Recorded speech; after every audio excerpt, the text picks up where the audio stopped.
ಓಂ ಸಾಯಿರಾಮ್. ಅಧ್ಯಾಯ 32. ನಂಬಿದರೆ ಕೈ ಬಿಡನು ಸಾಯಿ. ಶ್ರೀ ಗುರುಭ್ಯೋ ನಮಃ. ಹೇಮಾಡಪಂತರು ಶ್ರೀ ಸಾಯಿನಾಥರು ತಮ್ಮ ಗುರುಗಳಿಂದ ಹೇಗೆ ಆತ್ಮ ಸಾಕ್ಷಾತ್ಕಾರ ಪಡೆದರು ಎಂಬ ಪ್ರಸಂಗವನ್ನು ವಿವರಿಸಿದ್ದಾರೆ. ಇದರಿಂದ ಮಾರ್ಗದರ್ಶಕನು ಇದ್ದರೆ ಮಾತ್ರ ನಾವು ಗುರಿಯನ್ನು ಮುಟ್ಟಲು ಸಾಧ್ಯ ಎಂಬ ಸತ್ಯದ ಅರಿವು ನಮಗಾಗುತ್ತದೆ. ಬಾಬಾ ಅವರು ಅವತಾರ ಪುರುಷರಾದರೂ ಸಹ ಲೋಕ ಶಿಕ್ಷಣಕ್ಕಾಗಿ ಶ್ರೀರಾಮ ಶ್ರೀಕೃಷ್ಣರಂತೆ ಗುರುಗಳನ್ನು ಆಶ್ರಯಿಸಿ ಮೇಲ್ಪಂಕ್ತಿ ಹಾಕಿಕೊಟ್ಟಿದ್ದಾರೆ.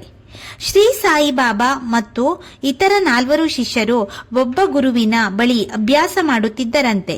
ಧಾರ್ಮಿಕ ಗ್ರಂಥಗಳ ಅಧ್ಯಯನದಿಂದ 4 4 ಬಗೆಯ ಅಭಿಪ್ರಾಯ ಬಂದಿತು. ಮೊದಲನೆಯ ಶಿಷ್ಯನು ನಮ್ಮ ಸ್ವಪ್ರಯತ್ನದಿಂದ ಆತ್ಮಜ್ಞಾನವನ್ನು ಪಡೆಯಬೇಕು ಎಂದರೆ, ಎರಡನೆಯವನು ಇಂದ್ರಿಯ ನಿಗ್ರಹದಿಂದ ಎಂದನು.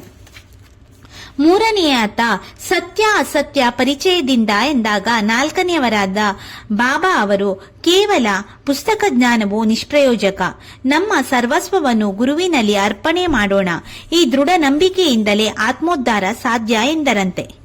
4 ಹೀಗೆ ಚರ್ಚೆ ಮಾಡುತ್ತಾ ದೇವರನ್ನು ಹುಡುಕುತ್ತಾ ಕಾಡಿನ ದಾರಿಯಲ್ಲಿ ನಡೆದರು.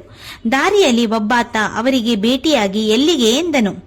ಈ 4 ಹುಡುಕಲು ಎಂದರು. ಏನನ್ನು ಹುಡುಕಲು ಎಂದು ವಿಷಯ ಹೇಳಲಿಲ್ಲ. ಈ ದಾರಿಗನು ಕಾಡಿನಲ್ಲಿ ಹುಡುಕಾಟ ಬಲು ಕಷ್ಟ, ಇದಕ್ಕೆ ಒಳ್ಳೆಯ ಮಾರ್ಗದರ್ಶಕನೇ ಬೇಕು, ಸ್ವಲ್ಪ ಊಟ ಮಾಡಿ ವಿಶ್ರಾಂತಿ ತೆಗೆದುಕೊಂಡು ಹೊರಡಬಹುದು ಎಂದನು.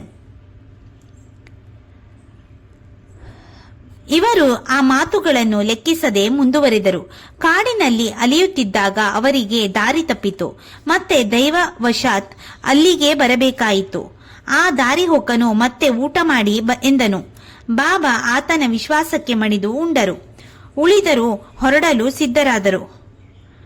ಆಗ ಗುರುಗಳು ಕಾಣಿಸಿ ಏನು ಚರ್ಚೆ ನಡೆಯಿತು ಎಂದಾಗ ಬಾಬಾ ನಡೆದುದನ್ನೆಲ್ಲ ವಿವರಿಸಿದರು.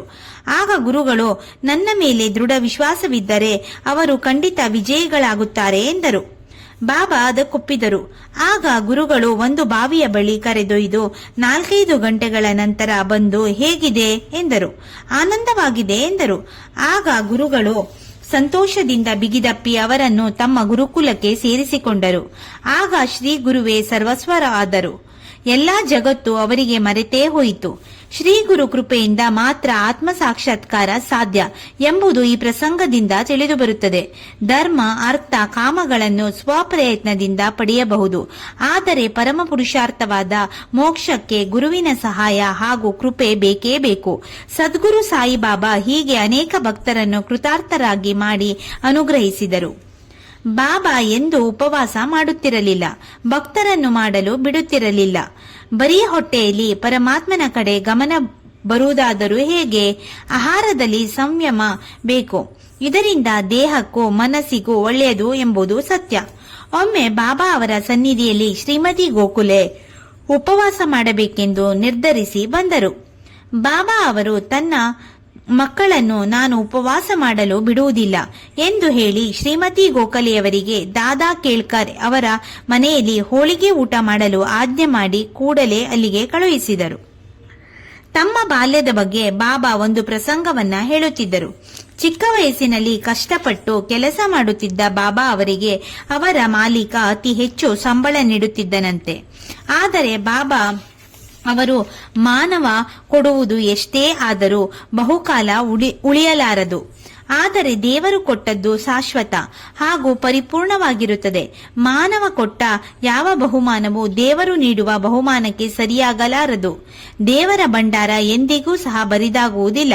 ಪುಣ್ಯವಂತನು ಮಾತ್ರ ಈ ಐಶ್ವರ್ಯವನ್ನು ಪಡೆಯಲು ಸಾಧ್ಯ. ಮಾನವ ಶರೀರವು ಯಾವ ಪಂಚಭೂತಗಳಿಂದ ಬಂದಿತೋ ಅದಕ್ಕೆ ಸೇರಿ ಹೋಗುತ್ತದೆ. ಆದರೆ ಮಾಯೆಯು ಬಿಡಲಾರದು. ಇದೇ ಶ್ರೀ ಗುರುಗಳ ಕೃಪೆಯಿಂದ ಮಾತ್ರ ನಾಶವಾದಿತ್ತು. ಎಂಬಲ್ಲಿಗೆ ಶ್ರೀ ಸಾಯಿ ಸಚ್ಚರಿತೆಯ 32ನೇ ಅಧ್ಯಾಯವು ಸಂಪೂರ್ಣವಾಯಿತು. ಓಂ ಶ್ರೀ ಸಾಯಿನಾಥಾಯ ನಮಃ.